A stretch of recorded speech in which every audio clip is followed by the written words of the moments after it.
Hey, Jason Spangler, the Santee Swapper. I'm here with another unboxing video. Today I have two boxes, both of which came from Pennsylvania, from different collectors who wanted to send them to me so that I could evaluate them and make an offer. So as of filming this video, neither of these collections do I actually own myself, but I anticipate working out a deal with the owner, and I'll soon have these in my hands. So this is the one that I'm really intrigued by. This little small box, I have no idea what's in there. I really don't. It was interesting. The guy sent me a message and he said that one of his old scouting friends, had given him a small box of stuff that contained some OA items and other items from the 1960s and 70s.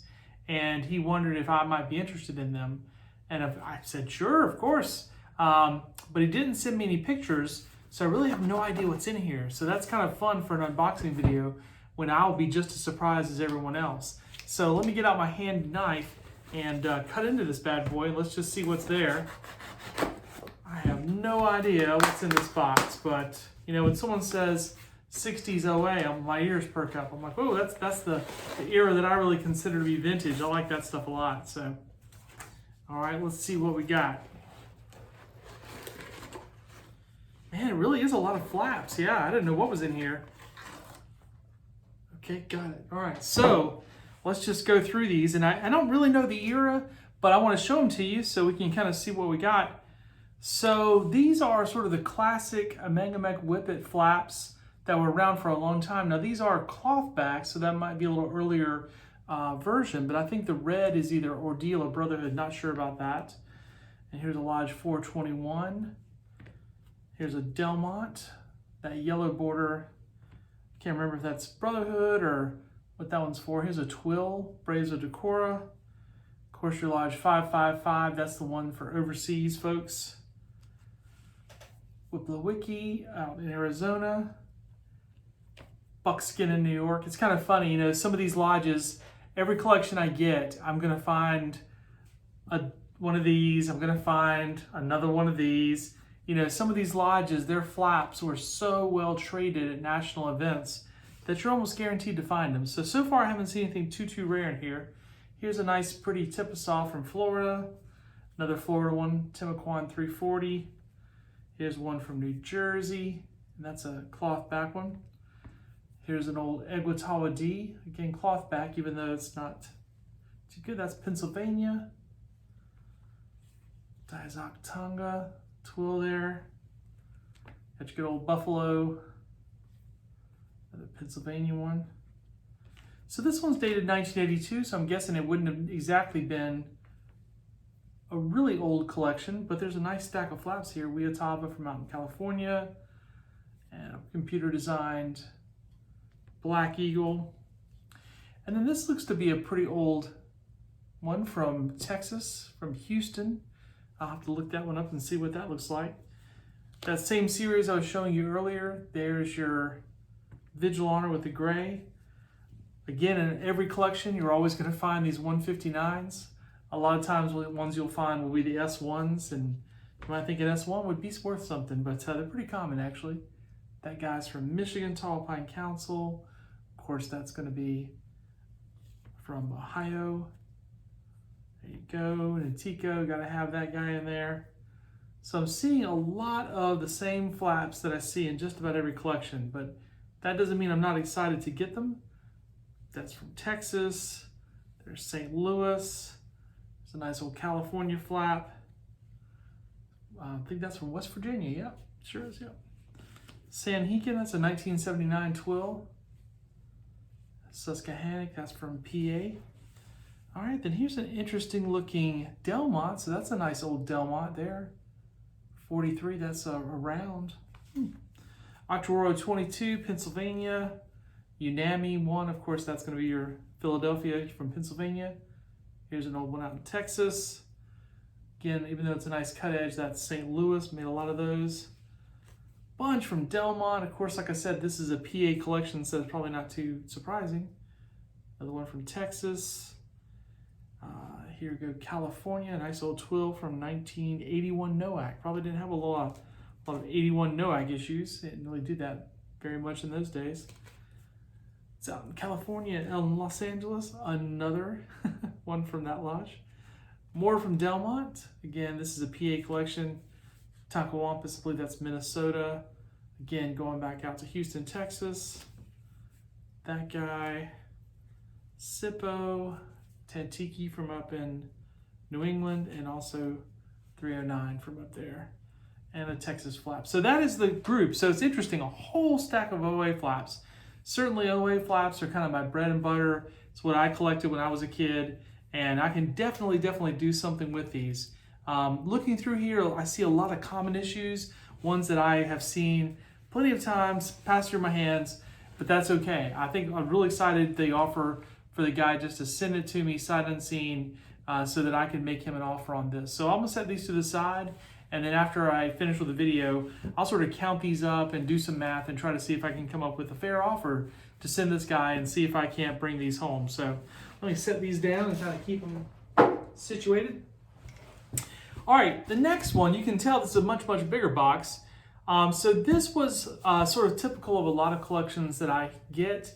It's a collection where a gentleman who was really active, he went to a Jamboree, traded patches there, was pretty active. I think in the 80s, I think it's when he was doing all this. In fact, I think it was 1989. I think when I talked to him on the phone, he and I were recounting the fact that we were at the exact same Jamboree as youth, and we were talking about the fact that the Jets were the featured artists at the show. So Google the Jets if you've never heard of that band, because they were not really, world famous. So anyways, what I want to do is open this box for you. There's a lot of good stuff in here. Again, it's going to be from that 1980s era, so nothing really old, even not as old as some of the stuff that we just saw there. But I know there's a lot of it, and so let me sort of drag this over and let you see what we got. Blue painter's tape, all right? That's a new way to box up stuff with blue painter's tape. All right, why not? Guess that works for the post office. And again, this gentleman lives in Pennsylvania, and the reason why I said it's kind of a familiar story is no one in his family is interested. I don't think he has any children that are involved in Scouts, and so he was looking to find someone who'd be interested in buying this from him. So he sent it to me. I did see pictures of this before I got it, so I'm not totally clueless on what's there, but I'm going to go through and see what we got. All right, so that's the box there. Okay, so right off the bat, this is kind of the home run here. I mentioned earlier I really like lodge flaps, and so he was doing a lot of trading at Jamborees and such, and so I see there's a big old thing full of lodge flaps. Let me slide this out. Most likely this guy was kind of just trading for stuff, and so there's probably not anything really particular in here that he was looking for. He's just kind of trading at the Jamboree and ending up with lots of stuff. So I'll try to hold these up so you can kind of get an idea of what's here. Again, the time period should be late 80s, maybe into the early 90s a little bit. I think he told me he was a Vigil Honor member of the Order of the Era, so I think he was pretty active in his lodge, but I didn't make notes. I just talked to him on the phone. In fact, he sent me an email, and I called him while I was waiting in line to pick up some food from a restaurant, and we started talking about stories from the 89 Jamboree. So a lot of nice flaps here, ones I recognize. Let you take a look at all those. Nice stack. He did a lot of trading, that's for sure.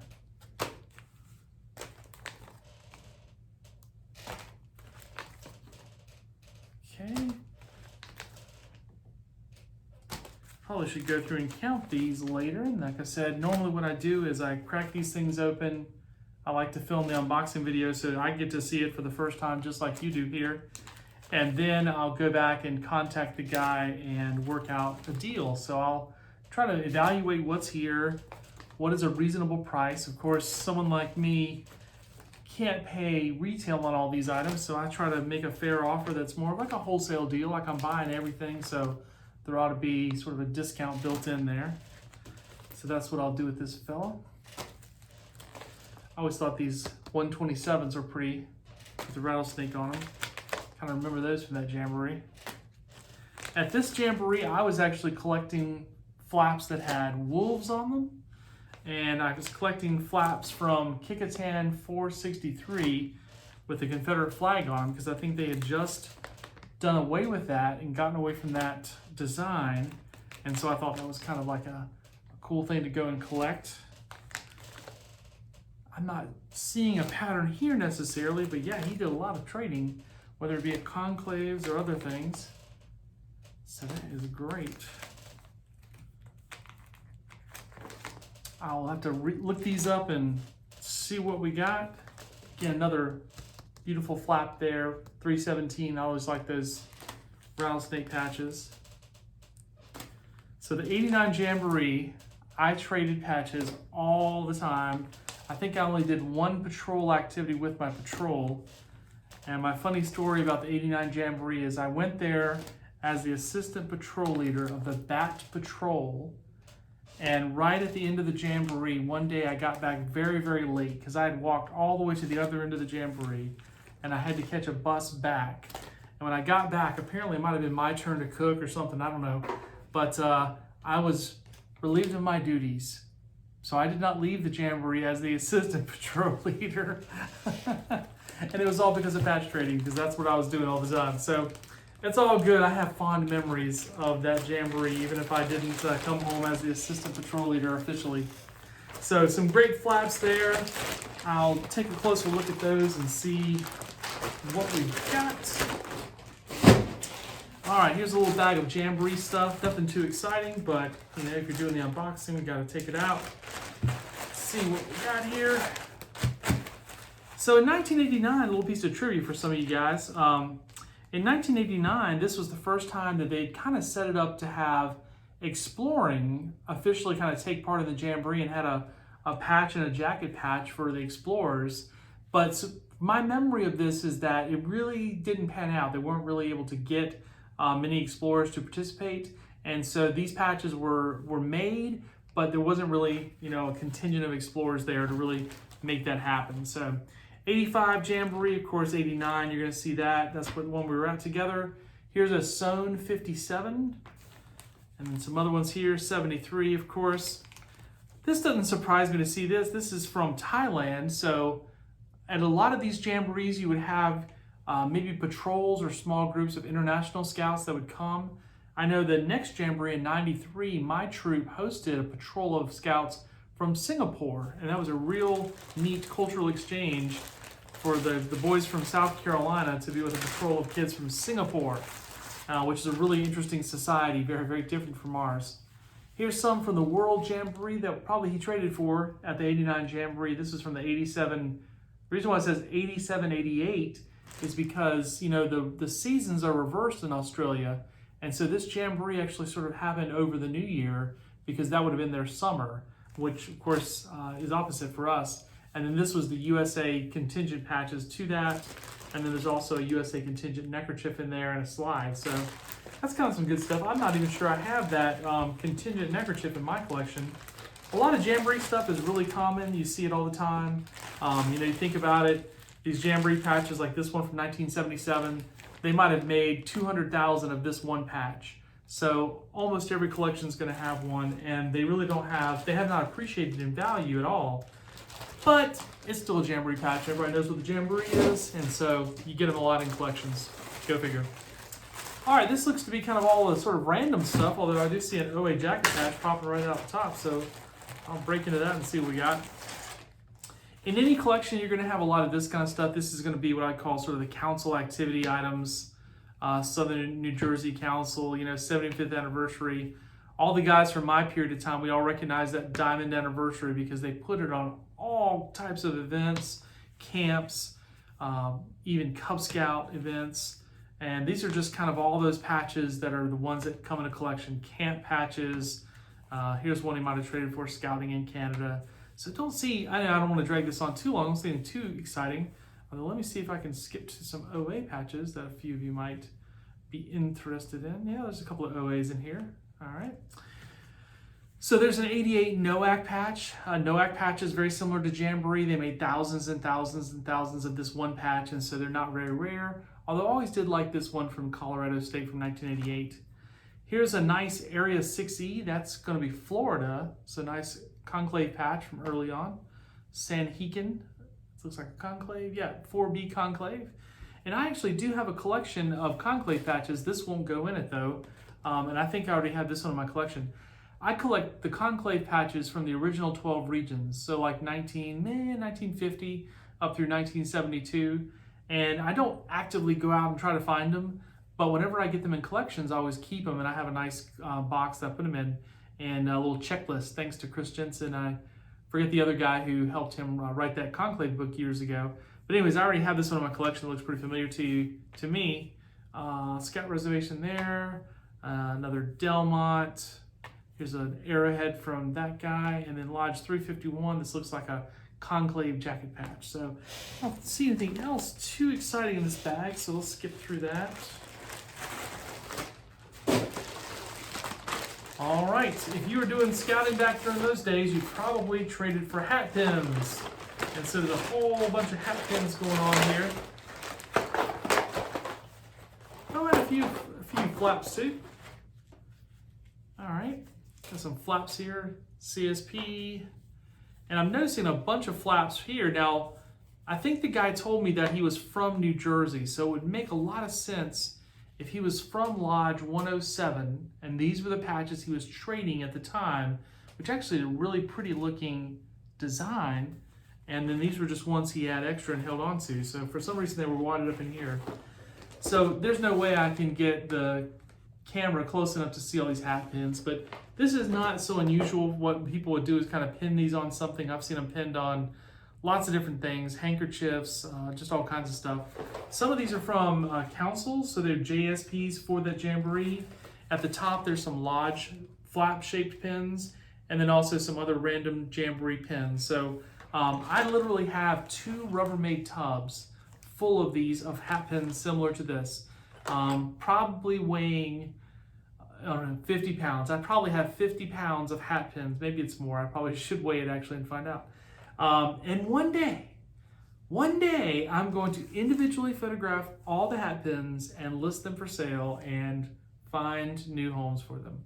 But the problem with hat pins is they're a little aggravating to mail because you can't just put a hat pin in an envelope and stick a 55-cent stamp on it.